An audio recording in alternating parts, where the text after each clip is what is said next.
My name is Jefferson Walker, 68 years old and former owner of Walker Construction.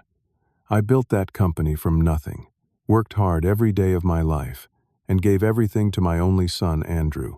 Last Tuesday, I collapsed in my backyard from a massive heart attack. When I woke up in the hospital, the doctor told me they had called my son. His response? "I am busy. He will be fine." That moment changed everything. If you are watching this video, please let me know where you are viewing from. Hit that like button and subscribe to hear how I finally stood up for myself after a lifetime of giving. I was born in Millfield, Ohio, a town so small most maps forget to include it. My father worked in the local factory, and my mother cleaned houses for the wealthy families across the river. We did not have much, but they taught me the value of hard work and perseverance. After high school, I got a job as a construction laborer, learning the trade from the ground up. I saved every penny I could and took night classes in business at the community college. By 28, I had enough knowledge and savings to start Walker Construction. Those early years were tough.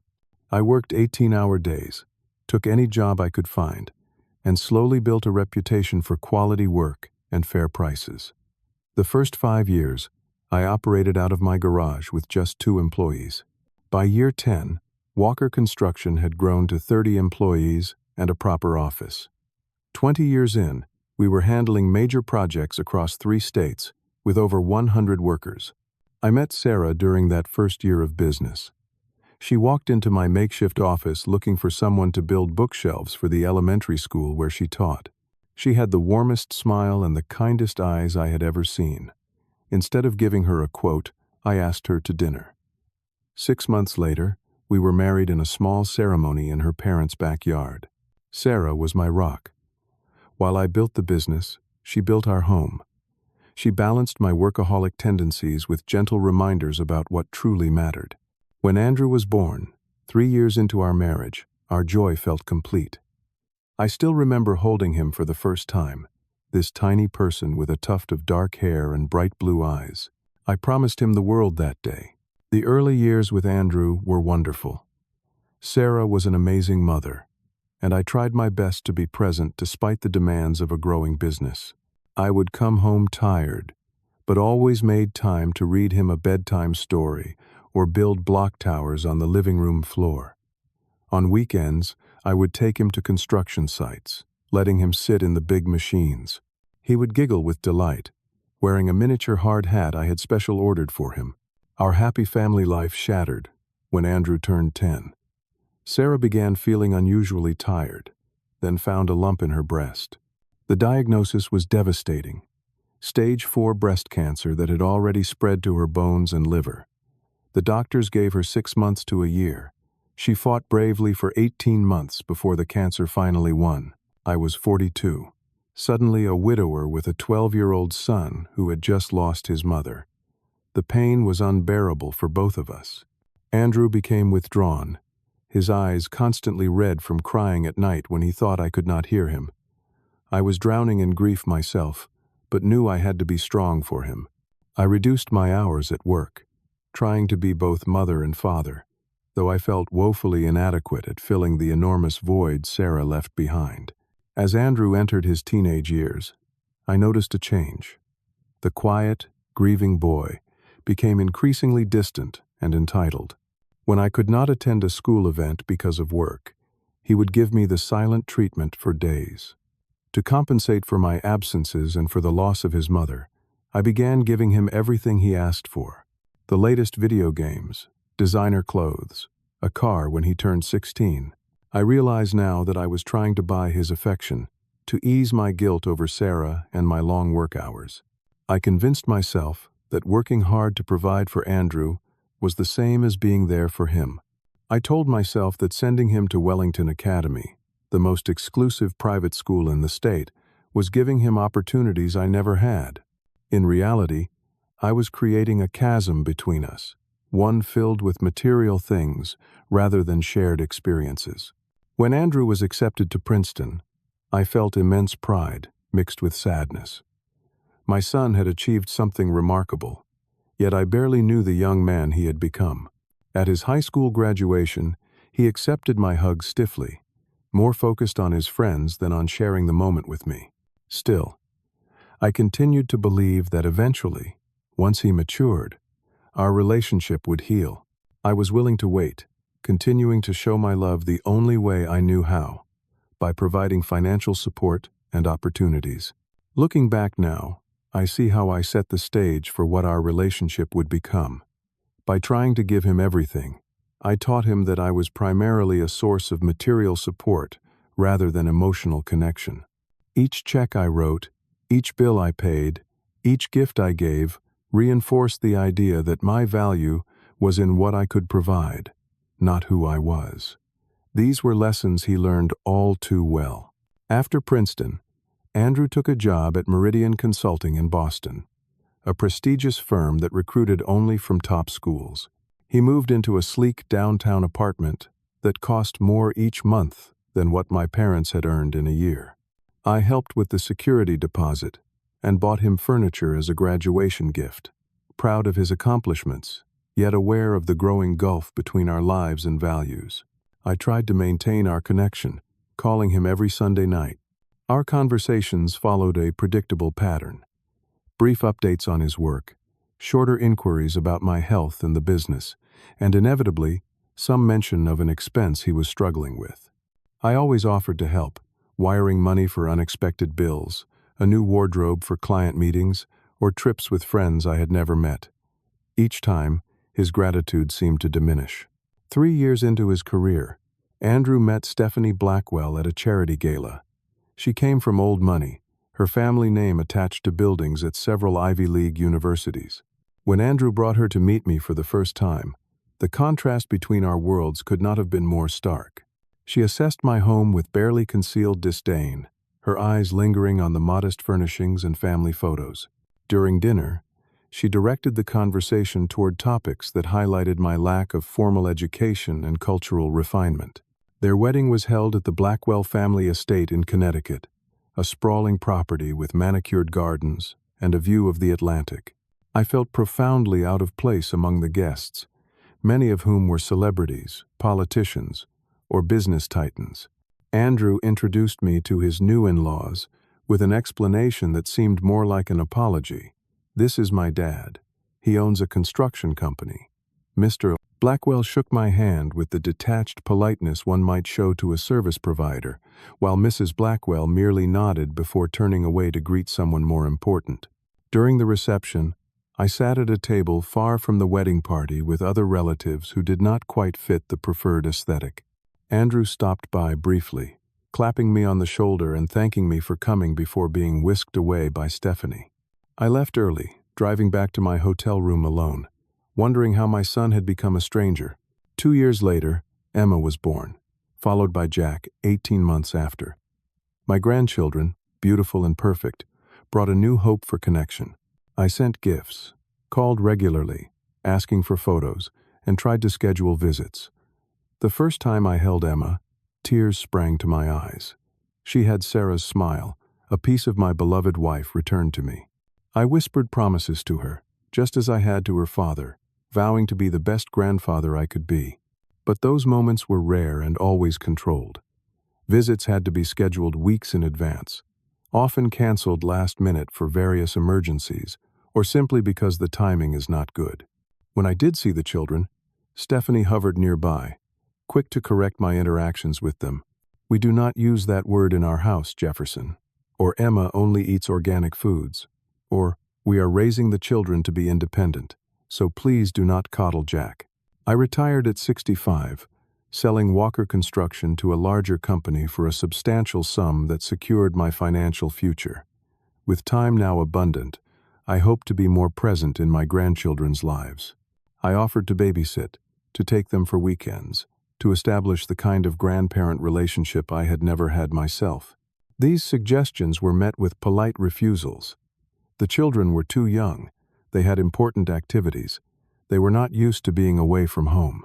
My attempts to visit them in Boston were similarly constrained. I would book a hotel room for a week, hoping for daily interaction, only to be granted 2 or 3 brief visits, usually in public places like parks or restaurants. Andrew was perpetually busy with work, Stephanie with her social obligations. The children were always hurried away before any meaningful connection could form. The void in my life grew larger after retirement. The house that had once seemed too small for all my ambitions now felt cavernous in its emptiness. I filled my days with new hobbies: gardening, woodworking, cooking classes at the community center. I volunteered at the local library, reading to children who showed more enthusiasm for my presence than my own grandchildren did. I made new friends, mostly other retirees seeking purpose in their golden years. Last Thanksgiving marked a turning point. Andrew had finally agreed to bring the family to my house for the holiday. I spent weeks preparing, cleaning every corner, decorating with tasteful fall arrangements, and planning a menu that accommodated Stephanie's numerous dietary preferences. I even hired a professional organizer to help me make my home more presentable. They arrived 3 hours later than planned, offering no apology for the delay. The children were sullen from the long car ride. Stephanie immediately complained about the guest room bedding, and Andrew spent most of his time on his phone. I had hoped for 3 days together. They left after less than 24 hours, Andrew citing a work emergency that could not wait. As I stood in the driveway watching their luxury SUV disappear, I realized how little I mattered in their lives beyond what I could provide. I returned to my empty house, to the elaborate meal now cooling in the kitchen, to the child-friendly activities I had planned, but would never happen. Something inside me hardened that day, though I was not yet ready to acknowledge it. I still wanted to believe that family bonds would eventually overcome the distance, that Andrew would recognize the importance of connection before it was too late. I did not yet understand that the patterns we had established over decades would take more than hope to change. Tuesday, April 14th, began like any other spring day. The weather forecast promised mild temperatures perfect for gardening, which had become my most cherished hobby since retirement. I woke early, had my usual breakfast of oatmeal and coffee on the porch, and planned my day around preparing the vegetable beds for planting. After changing into work clothes, I gathered my tools and headed to the backyard, looking forward to the simple pleasure of working with my hands in the soil. Around 10:30, I began feeling unusual. A heaviness settled in my chest, like someone was sitting on my ribcage. I attributed it to age and exertion, taking a brief break on the garden bench. When the discomfort did not subside, but instead intensified, spreading to my left arm and jaw, a distant memory from a heart health seminar at the community center surfaced in my mind. These were warning signs of a heart attack. I attempted to stand, intending to go inside and call for help, but the pain suddenly became overwhelming. My vision narrowed to a tunnel, and my legs gave way beneath me. My last conscious thought was of Sarah, wondering if I might be joining her soon. Then, darkness. What happened next, I learned later from others.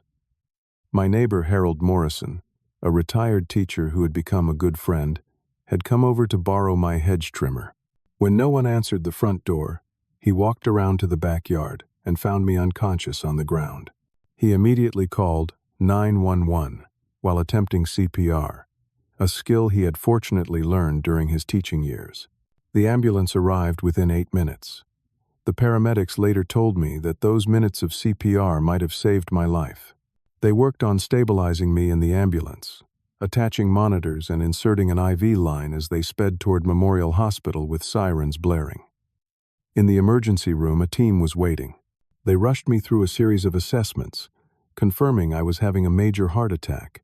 I was immediately taken to the cardiac catheterization lab, where a surgeon placed 2 stents in my blocked arteries.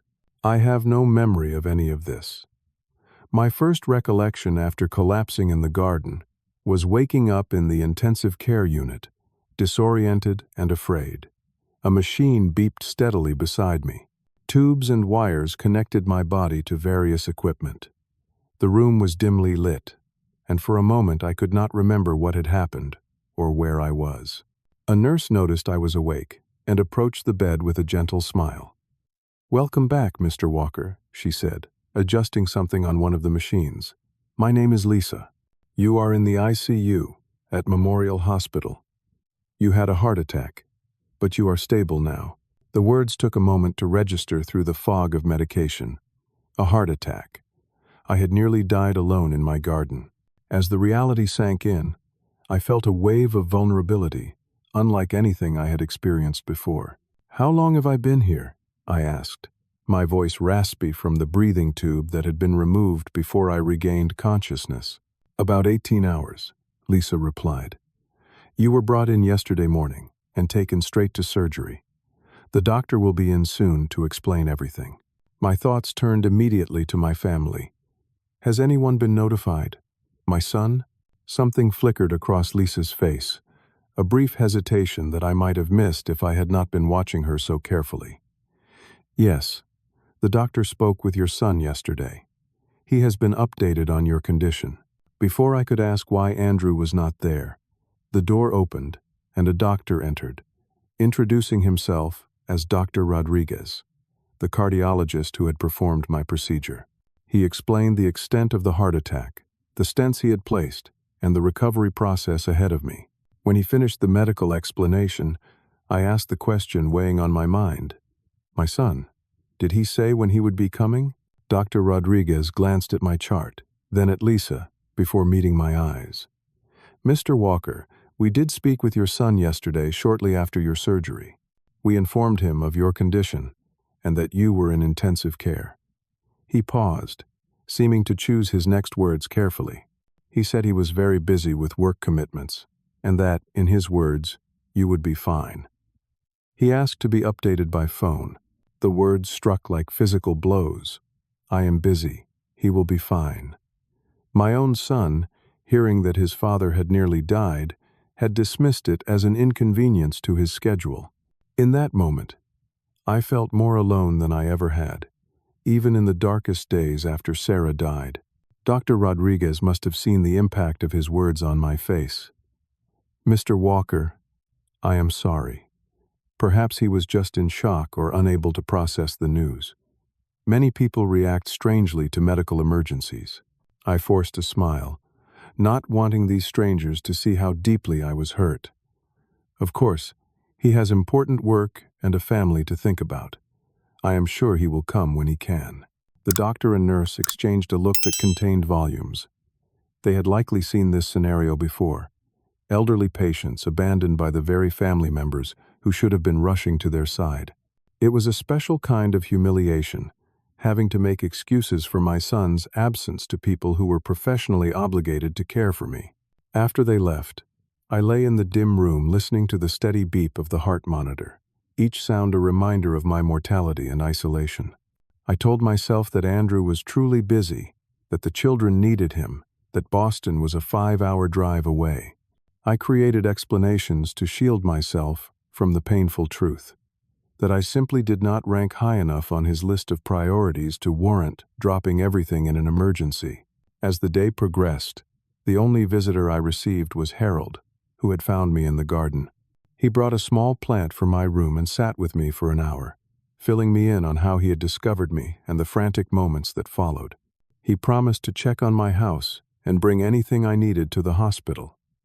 His kindness, from someone who was essentially just a friendly neighbor, made Andrew's absence all the more glaring. That night, as the hospital quieted and most patients received their last visits from family before the end of visiting hours, my room remained empty except for the occasional check from the nursing staff.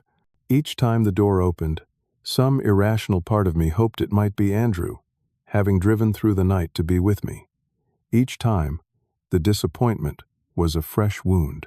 The days that followed established a routine of medical procedures, examinations, and the slow process of recovery. My room was moved from the ICU to the cardiac care unit, where I shared space with another heart patient named Frank Sullivan. Unlike me, Frank's room was rarely empty of visitors. His wife of 50 years brought homemade food each day, ignoring his protests that hospital food was just fine. His adult children rotated visits, so someone was almost always present, and his grandchildren had decorated his side of the room with colorful drawings and handwritten get-well cards.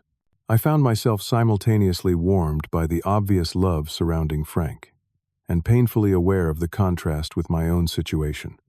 The wall beside my bed remained bare, except for the generic hospital calendar. The only personal item on my bedside table was the small plant from Harold, who continued to visit every afternoon, becoming my most consistent connection to the outside world. Dr. Rodriguez explained that my recovery was progressing well, but that I would need to remain in the hospital for at least a week for monitoring and to begin cardiac rehabilitation. He outlined the lifestyle changes I would need to make: dietary adjustments, an exercise regimen, stress reduction techniques, and several new medications. Each instruction was delivered with the assumption that I would have support at home during my recovery, a courtesy fiction we both maintained. On the third night, during a period of restlessness when sleep eluded me, I began a mental inventory of my relationship with Andrew. The quiet darkness of the hospital room stripped away the rationalizations I had built over years. For the first time, I allowed myself to examine our relationship without the filter of parental guilt or obligation. I remembered a baseball game when Andrew was 14, a regional championship his team had unexpectedly reached. I had promised to attend but was delayed by an emergency at a construction site. By the time I arrived, the game was over. Andrew's team had won, but he refused to speak to me for 3 days afterward. Rather than addressing his behavior, I had bought him an expensive new baseball glove, effectively teaching him that my absence could be compensated for with material goods. There was his college graduation, when I had flown in the night before and left immediately after the ceremony due to a major project deadline. Andrew had introduced me to his friends with visible reluctance, and I had eased the awkwardness by taking everyone to an extravagant dinner, paying the bill without complaint when they ordered the most expensive items on the menu. Most recently, there was last Christmas when I had mailed gifts for the grandchildren, along with checks for Andrew and Stephanie rather than insisting on a visit. The thank you call had lasted less than 5 minutes, with the children clearly being prompted by Stephanie to express gratitude for presents they had not seemed particularly excited about. The pattern was clear. I had trained my son to see me as a resource rather than a person with emotional needs of my own. In trying to compensate for the loss of his mother, I had failed to require the basic respect and consideration that should exist in any relationship, particularly between parent and child. Frank noticed my unusual quietness the next morning. "Penny for your thoughts, roommate," he said after his family had left following breakfast. I hesitated, unaccustomed to sharing personal matters, but something about the hospital environment and my recent brush with mortality loosened my usual reserve. I told him about Andrew, about waking up to learn my son had been too busy to visit his father in intensive care. Frank listened without interruption, his weathered face reflecting compassion rather than pity. When I finished, he was silent for a moment before responding. "My oldest son and I did not speak for 7 years, he said finally. After my wife and I divorced, he blamed me entirely, refused to hear my side, cut me out of his life completely. Missed my second wedding, the birth of his half-siblings, everything. What changed?" I asked. "I did," Frank said simply. "I stopped chasing him, stopped trying to buy his forgiveness with gifts and money. When I had my first heart attack 5 years ago, I did not even tell him. My wife did, against my wishes." He gestured to the family photos covering his wall. He showed up at the hospital, furious that he had to hear about it from his stepmother. We had our first honest conversation in years that day. Painful but necessary. That afternoon, Miguel, the night nurse who had become a friendly presence during my sleepless hours, stopped by to check my vitals. Something in my expression must have conveyed my inner turmoil. "Tough day, Mr. Walker?" he asked, wrapping the blood pressure cuff around my arm. "Just thinking about family," I replied. "About how we sometimes cannot see what is right in front of us until something dramatic happens." Miguel nodded. "In my culture, family is everything. But that does not mean family relationships are always healthy. Sometimes the strongest thing you can do is set boundaries, even with those you love most." "Even when that person is your only child?" I asked. "Especially then," Miguel said gently, "because how they treat you teaches them how to be in the world. And someday, they will be on this side of the relationship, with their own children watching and learning." By the 5th day of my hospital stay, I had left several messages on Andrew's voicemail. On day 6, he finally called back. The conversation lasted less than 3 minutes. He explained that he was swamped preparing for an important client presentation, that Stephanie was managing the children's busy schedule alone, that he would try to visit over the weekend, perhaps, if things calmed down at work. I listened to the excuses that once would have seemed reasonable to me, noting how easily they flowed, how practiced they sounded. When he finished, instead of my usual acceptance, I asked a simple question. If our positions were reversed, would you expect me to come? The silence that followed was answer enough. Dad, that's different. You are retired. You have time. My career is at a critical point right now. I understand, I said, though for the first time, I truly did not. I will be here if you find the time. He never did find the time. The weekend came and went with no visit, just a brief text message claiming another work emergency. I responded with a simple acknowledgement, neither accepting nor challenging the excuse. As my discharge date approached, the hospital social worker, Mrs. Tennyson, came to discuss my aftercare plan. She expressed concern about my living alone after such a significant cardiac event. Is there anyone who could stay with you for the first few weeks? Or perhaps you could stay with family temporarily, she asked, reviewing my file. My son lives in Boston, I explained. But I have a neighbor who has offered to help. Her expression remained neutral, professional, but I could see the concern behind it. Mr. Walker, recovering from a heart attack requires significant support. Limited physical activity, medication management, transportation to follow-up appointments. It is not something we recommend handling alone, especially in the first week or two. For the first time, I allowed myself to acknowledge the full reality of my situation. I had no one. Despite decades of giving everything to my son, when I truly needed him, he was absent. The realization was both devastating and strangely liberating. I will figure something out, I told Mrs. Tennyson. I always have.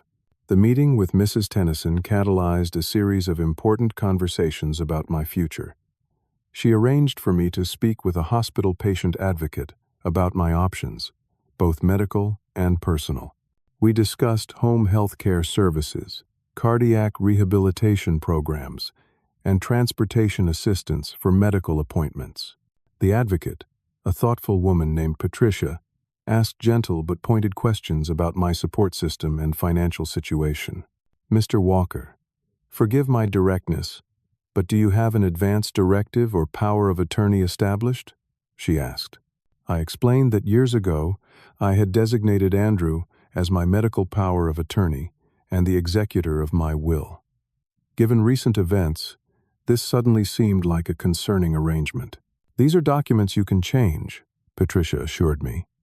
If you feel your current designations no longer reflect your wishes, we can help connect you with legal resources. The conversation shifted to my financial situation.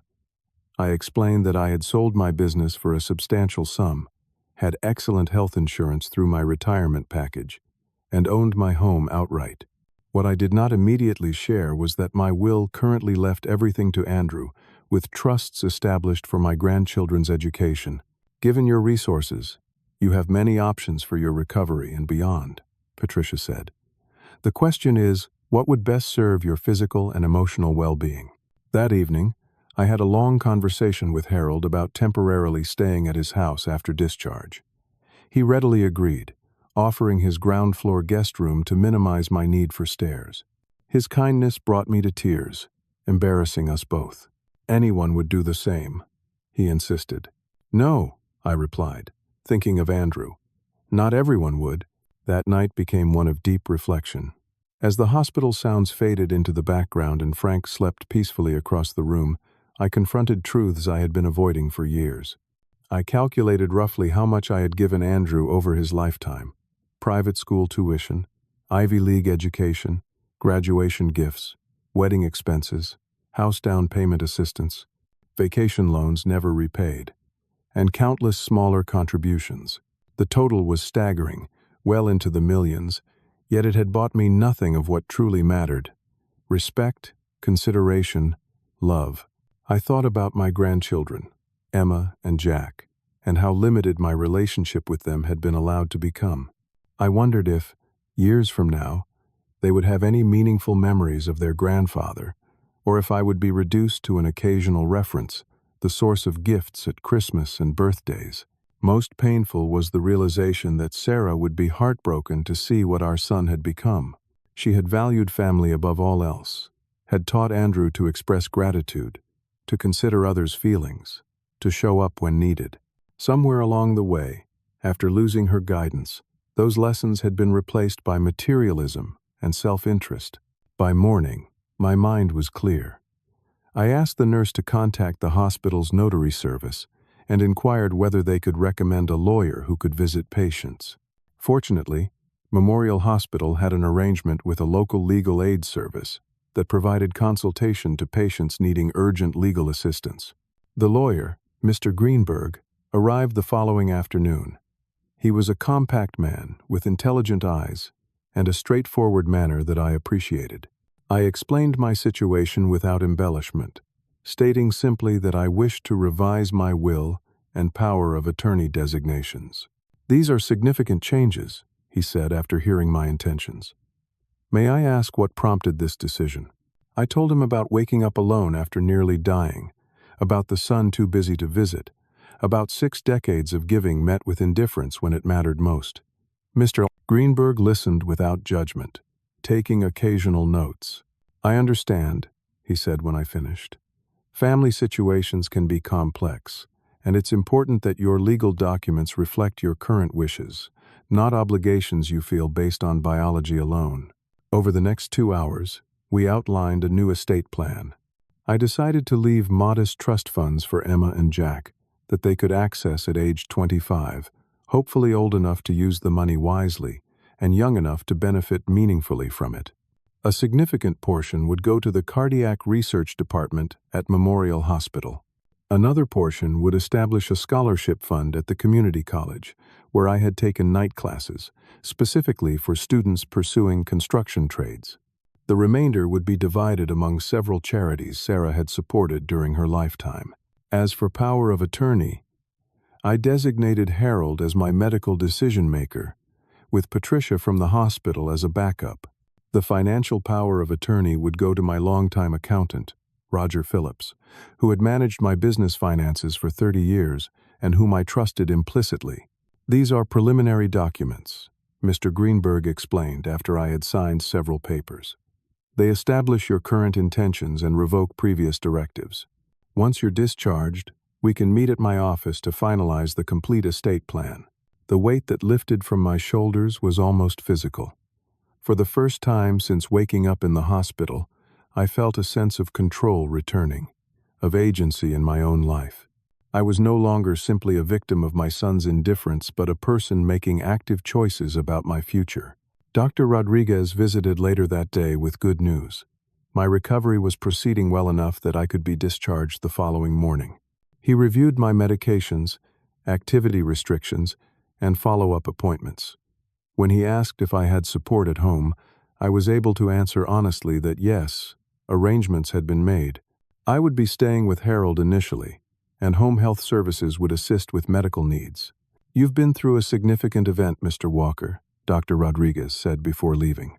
"Not just physically, but emotionally. Don't underestimate the importance of addressing both aspects of recovery." I nodded, thinking of the decisions I had made that day. "I believe I've taken the first steps toward healing in more ways than one, Doctor." That night, I called Andrew one last time, leaving a message that I would be discharged tomorrow and would be staying with a neighbor for my initial recovery. I did not ask him to visit or call back. I simply stated facts, then ended the call. It was the first communication with my son, where I made no request, expressed no need, and expected nothing in return. The sense of peace that followed surprised me. I slept soundly for the first time since my admission, ready to face whatever came next. The morning of my discharge brought a flurry of activity: final examinations, medication reviews, paperwork, and instructions. Lisa, who had been there my first day in the ICU, happened to be on shift again. She helped gather the few belongings I had accumulated and wheeled me to the hospital entrance where Harold was waiting with his car. "Take care of yourself, Mr. Walker," she said, giving my shoulder a gentle squeeze. "I don't want to see you back here any time soon." The ride to my house was quiet, Harold understanding intuitively that I needed time to process the transition. When we turned onto my street, however, he broke the silence. "Jefferson, I should mention that there's a car in your driveway. Looks like a rental. I wasn't expecting anyone to be there." My heart rate quickened. The cardiac monitor I'd been connected to for a week would have shown my sudden stress. As we pulled closer, I could see it was indeed a luxury rental car, the kind available at airport kiosks for premium prices. "It might be my son," I said, surprised by my own lack of excitement at the possibility. Harold parked behind the rental. "Do you want me to come in with you, or would you prefer some privacy for your reunion?" I considered the question seriously. "Come in with me, please." At least initially. We entered through the front door, which was unlocked, an immediate indication that someone had arrived using the spare key hidden in the garden. Voices drifted from the kitchen, one male and one female, engaged in what sounded like a tense discussion that ceased abruptly at the sound of our entrance. Andrew emerged from the kitchen first, followed by Stephanie. My son looked much as he always did, expensively dressed, clean-shaven, hair perfectly styled. Stephanie wore what I recognized as her casual attire, though the simple blouse and pants probably cost more than most people's formal wear. "Dad," Andrew said, his tone conveying surprise, despite the fact that he was in my house. "We were just about to call the hospital. They said you were being discharged today." I introduced Harold, explaining that he was the neighbor who had found me after my collapse and had been visiting me regularly at the hospital. "Thank you for your help," Andrew said perfunctorily before turning back to me. "The hospital told us you were staying with a neighbor, but that seemed unnecessary when you have family." "When did you arrive?" I asked, setting down the small bag of belongings Harold had brought to the hospital for me. "Late last night," Stephanie answered. "We left the children with my mother." Andrew managed to rearrange his meetings to free up a couple of days. After a week of absence, after ignoring my near-death experience, they had finally appeared, expecting gratitude for the grand gesture of rearranging meetings. "I see," I said simply. "Harold, would you mind bringing in my medication bag from the car?" When Harold stepped outside, Andrew moved closer. "Dad, you look terrible. Are you sure they should have discharged you already? Maybe we should consider some sort of rehabilitation facility or nursing home for your recovery." "I'm following my doctor's recommendations," I replied, moving to sit in my favorite armchair in the living room. The short walk from the car had tired me more than I wanted to admit. Stephanie remained standing, her eyes moving around the room with the critical assessment I had grown accustomed to. "While you're recovering, it might be a good time to start making some upgrades to the house. If you're planning to sell eventually, you'll need to update a lot of this." She gestured vaguely at the comfortable but admittedly dated furnishings. "Why would I be selling my home?" I asked, genuinely confused. Andrew and Stephanie exchanged a look I couldn't quite interpret.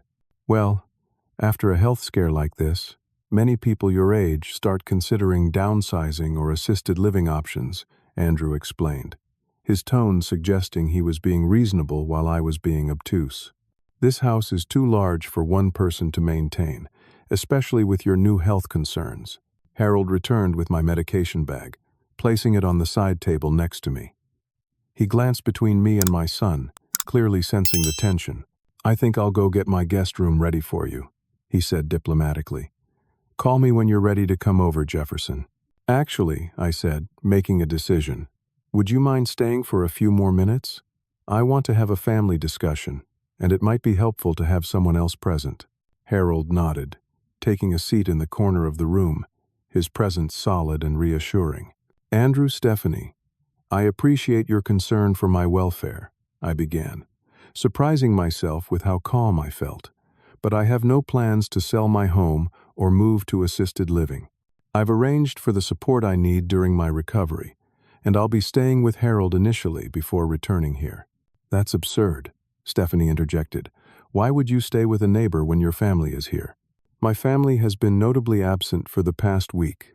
While I was hospitalized with a life-threatening condition, I replied, looking directly at Andrew. In fact, my family has been increasingly absent for years. Andrew's face flushed. Dad, that's not fair. You know how demanding my job is, and we have the children to consider. We came as soon as we could arrange it. You came after I was already discharged, after the crisis had passed, I pointed out, and you arrived with plans for my future that you hadn't bothered to discuss with me. We're just trying to help, Andrew insisted, his tone sharpening. This is exactly why we worry about you living alone. You're becoming paranoid and difficult. I took a deep breath, mindful of my heart. I'm not being difficult, Andrew. I'm establishing boundaries that should have been in place long ago. For decades, I've provided for you financially while asking little in return. When I finally needed you, you were too busy. That's a painful reality I've had to face this week. Stephanie stepped forward, her expression a mixture of irritation and condescension. Everyone has busy lives, Jefferson. Andrew can't just drop everything because you had a health issue. He has responsibilities. As did I replied quietly. Yet I never failed to be there when Andrew truly needed me. This is ridiculous, Andrew snapped. We flew in specifically to help you, and you're treating us like we've committed some terrible offense. Maybe the heart attack affected your thinking. My thinking is clearer than it has been in years, I said. And what I need now is rest, not an argument. I'll be going to Harold's as planned. We can talk again tomorrow when everyone is calmer. Andrew's face hardened. Fine. But before you make any rash decisions about your living situation, remember that I have power of attorney for your medical decisions. If I believe you're not making sound choices about your care, I have the legal authority to intervene. The threat hung in the air between us, all the more shocking for its casual delivery. This was my son, threatening to use legal authority to override my autonomy because I had declined his assistance. Actually, I said, maintaining my composure with effort, I've made some changes to those arrangements. As of yesterday, Harold is my medical power of attorney, and my financial affairs are being handled by Roger Phillips. The shock on both their faces would have been comical under different circumstances. Andrew recovered first, his expression transforming from surprise to anger. You can't do that, he said flatly. You're not thinking clearly. Any changes made while you were medicated in the hospital won't hold up legally. Mr. Greenberg, the lawyer who assisted me, would disagree, I replied.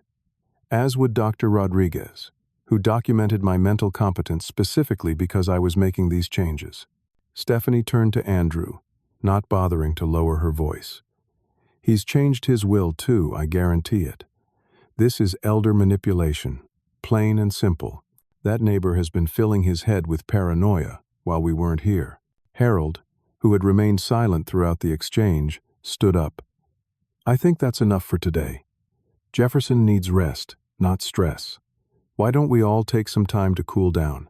Andrew ignored him, stepping closer to me, his voice now openly hostile.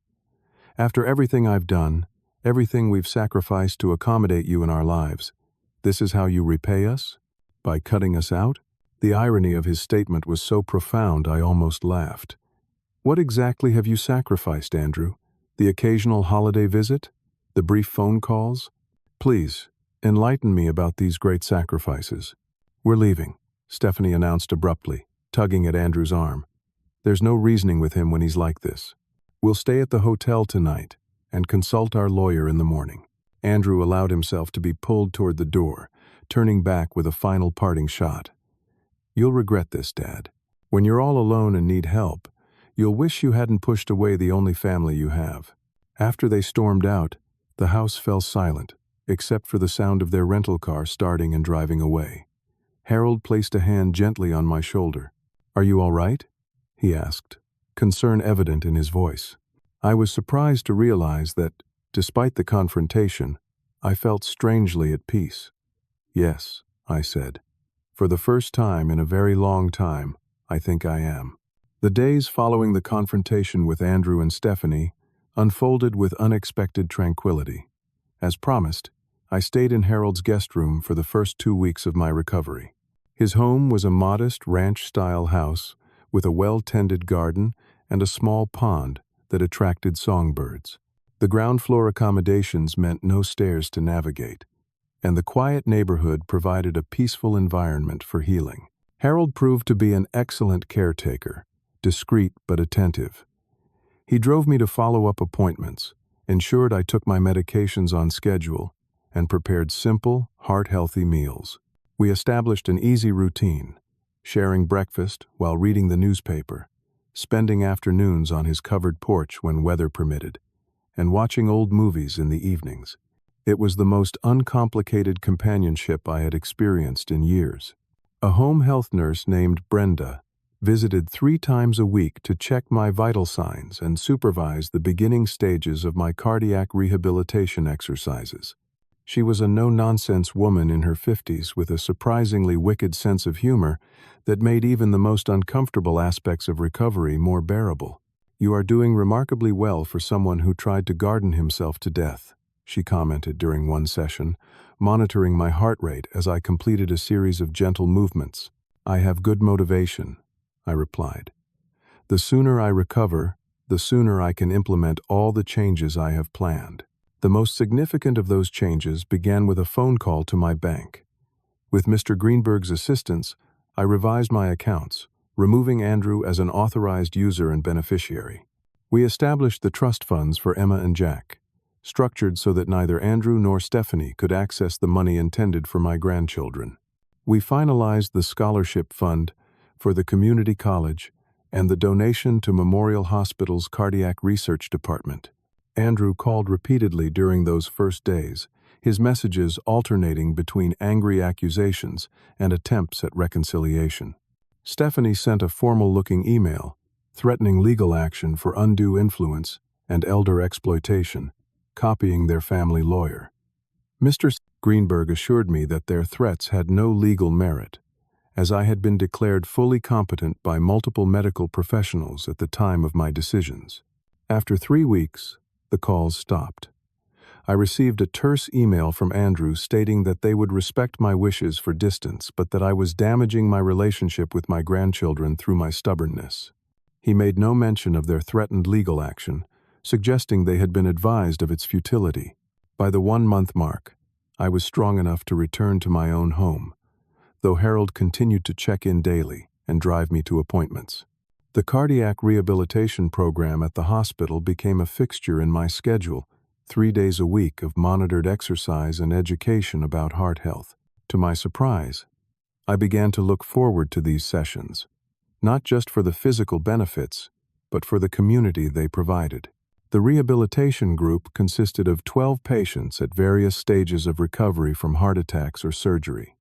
We shared experiences, frustrations, and small victories.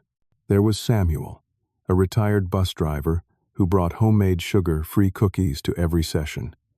Doris, a former ballet instructor who insisted proper posture was as important for heart health as medication. And Wayne, a taciturn farmer who spoke rarely but listened intently. During one session, the topic turned to family support during illness. When my turn came to share, I found myself telling the group about Andrew's absence and my subsequent decisions. Instead of the pity I had feared, I received understanding and validation. "My daughter moved to Australia 15 years ago," Doris said. "Calls twice a year, birthday and Christmas. I learned that family isn't always who you're related to. It's who shows up." Wayne, in a rare moment of verbosity, added, "Had a similar situation with my oldest boy. Thought giving him the farm meant he'd take care of his mother and me. Ended up selling it and moving to Florida. Had to rebuild our lives at 70.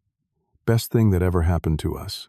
These conversations led me to join a more specific support group, Heart to Heart, for cardiac patients dealing with life changes and emotional challenges following their health crises. The group met weekly in a community room at the hospital, led by a compassionate psychologist named Dr. Winters. Here, I found the vocabulary to express feelings I had suppressed for decades. The lingering grief over Sarah's death, the guilt over my shortcomings as a father, the anger at Andrew's indifference, and the fear of truly being alone in my later years.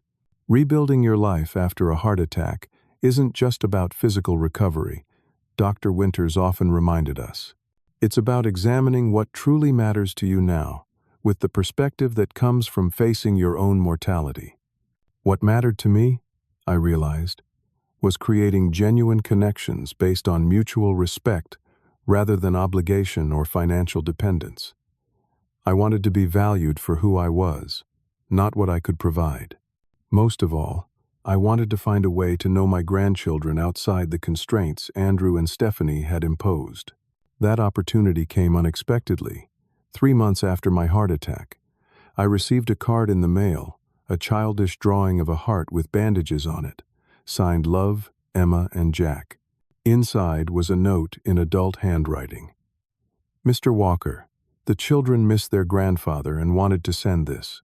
If you're amenable, I could bring them to visit while their parents are at a weekend conference next month. Marjorie Williams, nanny. I called the number provided immediately. Marjorie explained that she had been the children's nanny for 4 years and was troubled by the sudden cessation of contact with me. The children asked about me frequently, and she had taken the initiative to find my address.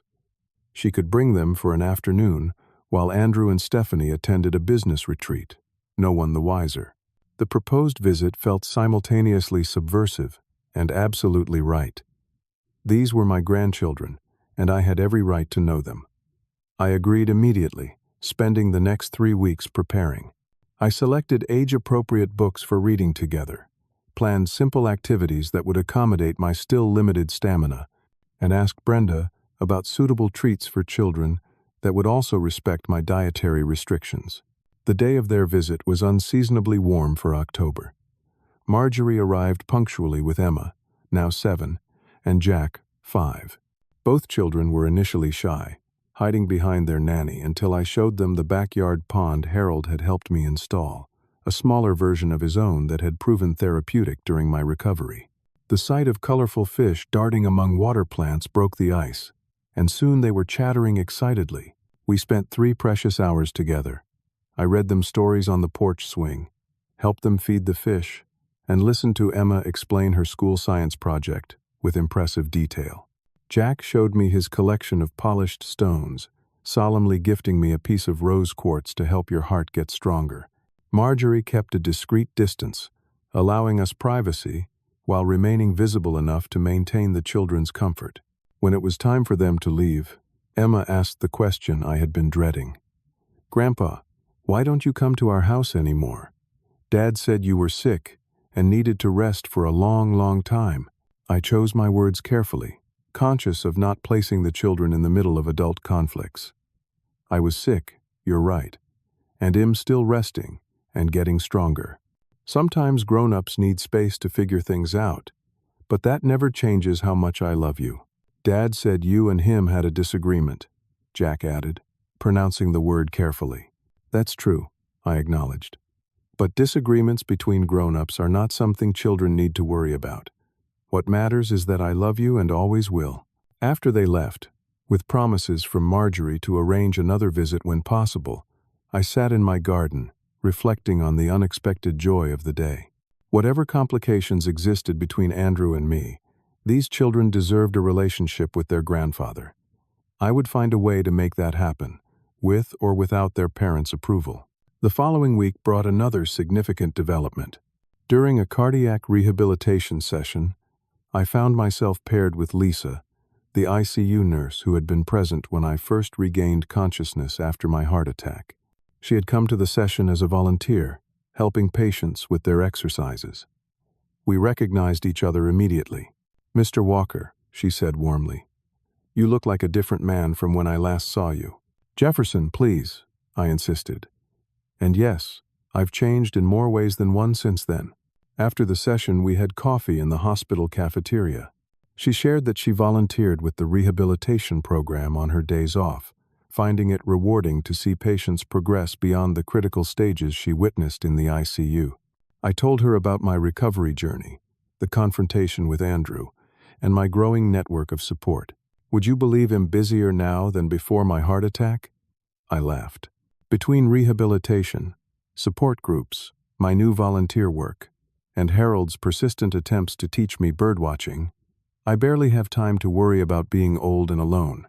My volunteer work had begun at Memorial Hospital itself, where I now spent 2 afternoons a week visiting cardiac patients who had few visitors, offering companionship and practical advice from someone who had been in their position.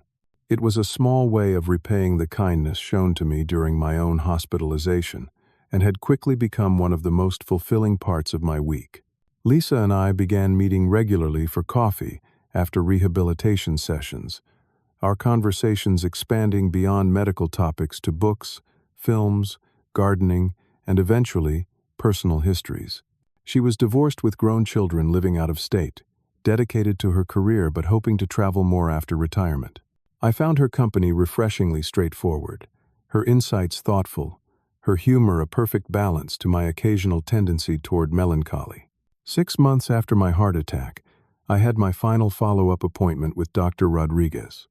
My recovery had exceeded expectations, with significant improvements in all cardiac function measures.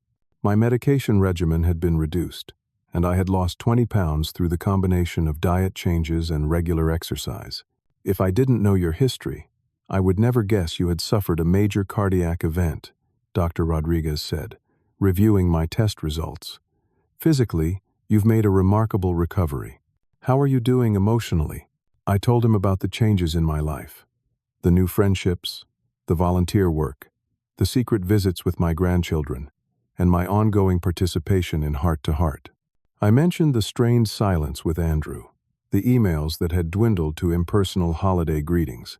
It still hurts, I admitted, but the pain is no longer consuming. I've built a life that has meaning beyond that relationship. The doctor nodded thoughtfully. Sometimes the heart needs to break before it can truly heal, whether we're talking about the physical organ or the emotional one. 2 weeks after that appointment, I received an unexpected phone call. Andrew was on the line, his voice uncharacteristically hesitant. "Dad, I was hoping we could meet for lunch when I'm in town next week. Just the 2 of us." I agreed, more curious than hopeful. We met at a quiet restaurant halfway between our homes. Andrew looked tired, the polished corporate veneer somewhat diminished. After awkward small talk about the weather and my health, he got to the point. "I heard you've been seeing Emma and Jack," he said. No accusation in his tone, just statement of fact. I acknowledged the truth. "Marjorie has brought them a few times. They seem to enjoy our visits." He nodded, looking down at his untouched salad. "She's been fired, of course." Stephanie was furious. He paused, then added, "I was not." This admission surprised me. "Oh? The kids miss you," he said simply. "They ask about you constantly. Jack keeps that rock you gave him next to his bed. Emma has the book you read together under her pillow." We sat in silence for a moment, the weight of unspoken feelings between us. "I want to be clear," I finally said. "I don't regret the changes I've made to my will and financial arrangements. Those decisions stand." Andrew flinched slightly but nodded. "I understand. That's not why I'm here." "Why are you here, Andrew?" He struggled visibly with his answer. "Stephanie and I are having problems. Serious ones. Her family money isn't what everyone thought, and my last promotion didn't come through. We're overextended." He took a deep breath. "But that's not what I want to talk about. The heart attack. Losing you from our lives. It's made me think about what the kids are learning from watching us. About values and what matters." I listened without interrupting, witnessing what appeared to be genuine reflection rather than another attempt at manipulation. "I'm not asking for money," he continued, "or for things to go back to how they were. But maybe we could find some middle ground, some way for you to be in the children's lives more consistently. On your terms," he added quickly, "with boundaries as you said before." I considered his offer carefully. "I'd like that, but it would require real changes, Andrew. Regular visits that aren't canceled last minute. Respect for my time and feelings. A relationship based on more than what I can provide materially." "I understand," he said. "Am not promising perfection, but am willing to try." We parted with a tentative plan for Sunday dinner at my house the following month, just Andrew and the children initially. It was a small step, and I harbored no illusions about the challenges ahead. His motivations were likely mixed, financial strain perhaps playing a larger role than he admitted. But the opportunity to build a genuine relationship with my grandchildren was worth navigating the complicated dynamics with my son. As I reflect now, 1 year after the heart attack that nearly ended my life, I am struck by how that crisis ultimately gave me a new beginning. The man who collapsed alone in his garden, who woke to learn his son was too busy to visit, who made excuses for inexcusable behavior, has been replaced by someone stronger, not just physically but emotionally. I have learned that family can be found as well as born, that respect must be required rather than merely hoped for, and that setting boundaries is an act of love toward oneself and others. I have discovered that it is never too late to rewrite the terms of your relationships, to demand the dignity that every human being deserves. My relationship with Andrew remains complicated. We take 2 steps forward and 1 step back, old patterns resurfacing alongside genuine efforts to change. The monthly dinners with my grandchildren continue, and those precious hours are worth whatever diplomatic negotiations they require. Lisa's presence in my life has blossomed into a companionship neither of us expected but both treasure. Harold remains my closest friend and confidant, our neighboring gardens now connected by a small gate installed during my recovery. What would you do if someone you had given everything to failed you at your moment of greatest need? Would you continue the pattern, making excuses and accepting scraps of attention? Or would you find the courage to say, "I deserve better"? I hope sharing my story helps someone facing similar choices. Remember, sometimes the most loving thing you can do, both for yourself and others, is to stand firm in your own worth. Please share your thoughts in the comments below. And if this story resonated with you, consider subscribing and liking this video. Your experiences might help someone else finding themselves at a similar crossroads. Thank you for listening, and may you find the strength to honor your own heart in all the ways that matter.